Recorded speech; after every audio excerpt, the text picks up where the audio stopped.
What is this EMC that I'm talking about?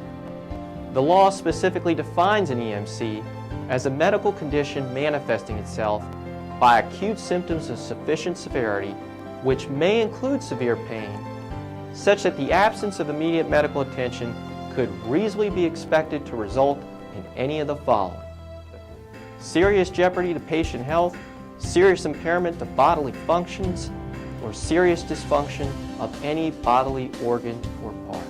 Say that 3 times fast. Under this very complicated and very vague definition, there are 2 possible interpretations of what this statute means. The 2 interpretations are as follows. The one, a strict plain meaning of the statute, meaning that we're going to follow the literal wording of the statute, word for word, and under that, severe pain should be enough.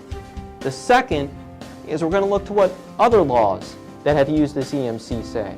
And what the insurance industry wants it to be is what's known as EMTALA. EMTALA is the federal anti-dumping statute that applies to emergency rooms throughout the country.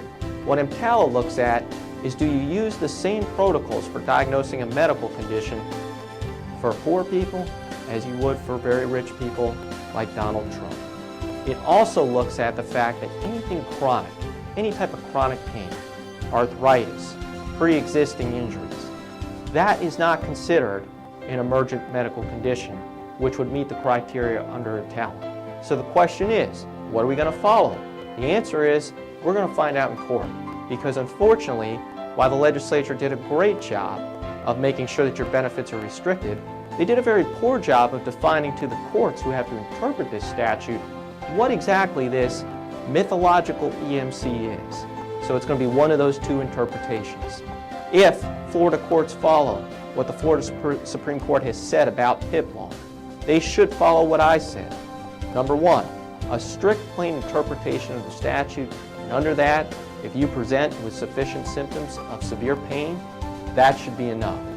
Unfortunately for you, and unfortunately for me, as consumers in this state, the courts are going to decide what this definition means. And that means there is going to be a ton of litigation and lawsuits tying up our courthouses. When that happens, remember who did this. It was the Florida legislature, and hold them responsible if and when you